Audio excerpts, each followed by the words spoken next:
Halloween is one of my favorite times of the year because it was the only day that I could express my gender identity without having to face a raised eyebrow or a weird look.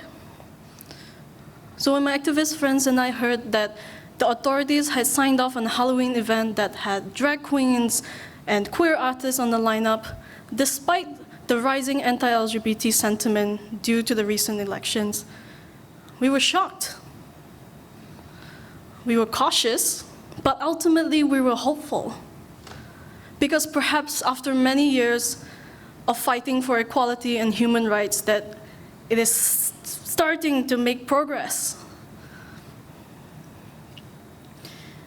About 1,000 people from around the city, even familiar faces from the activist scene, came together for a night of celebration, for freedom of expression, and to reclaim our place in a conservative country that sought to criminalize, to discredit, and demonize the queer community. We had just spent the night getting ready in our costumes.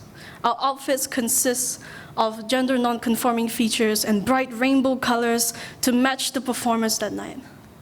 For myself, I wore a floral shirt, slacks, and a hand-drawn beard that took 2 attempts and many hours to perfect. I looked over to my friend, a queer, non-binary Muslim female, dressed in a black lacy top, a leather skirt, and a red cape.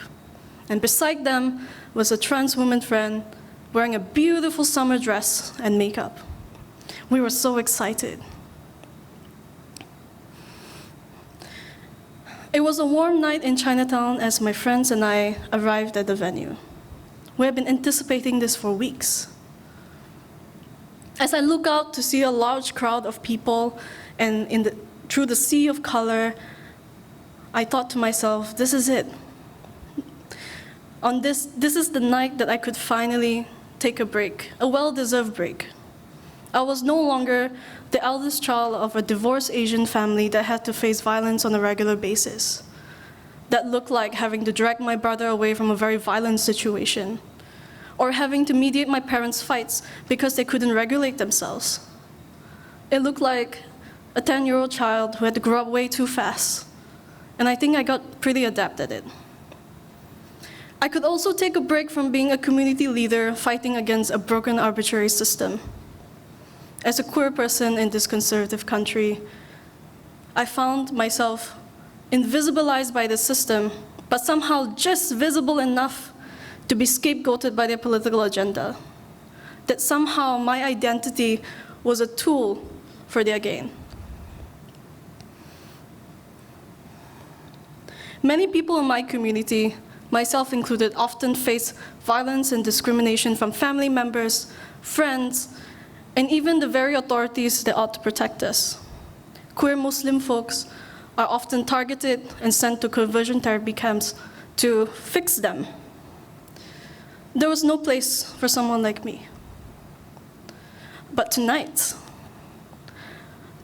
I could be carefree and enjoy the company of my community and my friends. And so as we start to ascend the steps going up to the venue, I started to notice a lot of hushed voices in the corners.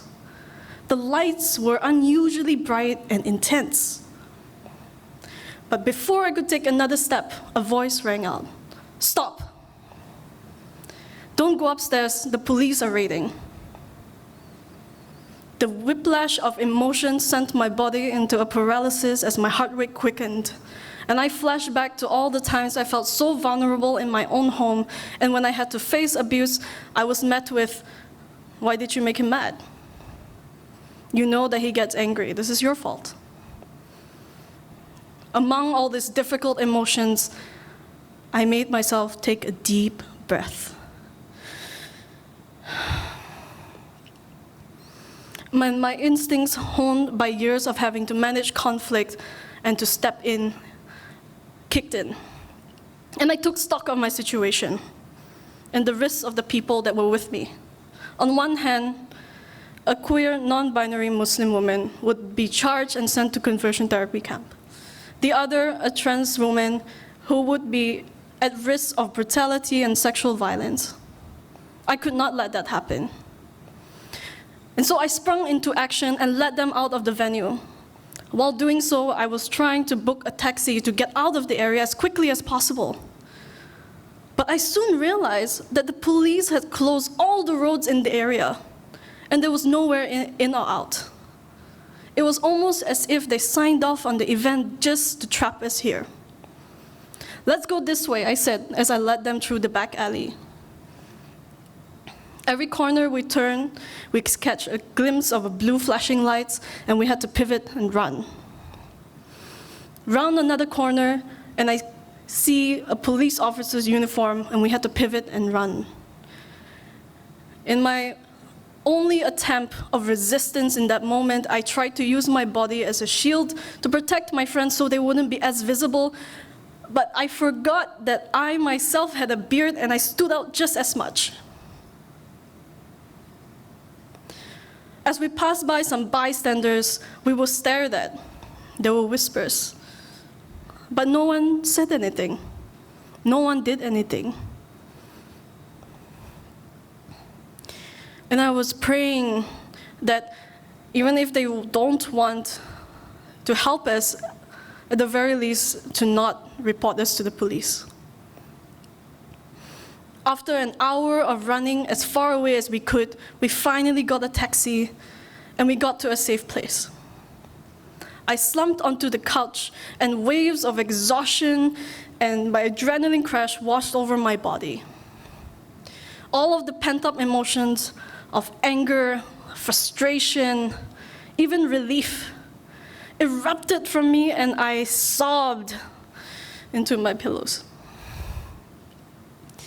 I hated that the authorities could raid the event they signed off on. I hated that passerbys could only gawk at us as we're trying to run for our lives. I felt the loneliest when all my family's group chat could talk about was about crisis and injustice happening halfway across the world when this was happening in their own backyard, happening to me. On a night when I was supposed to be vibrant and colorful, I had to make myself invisible.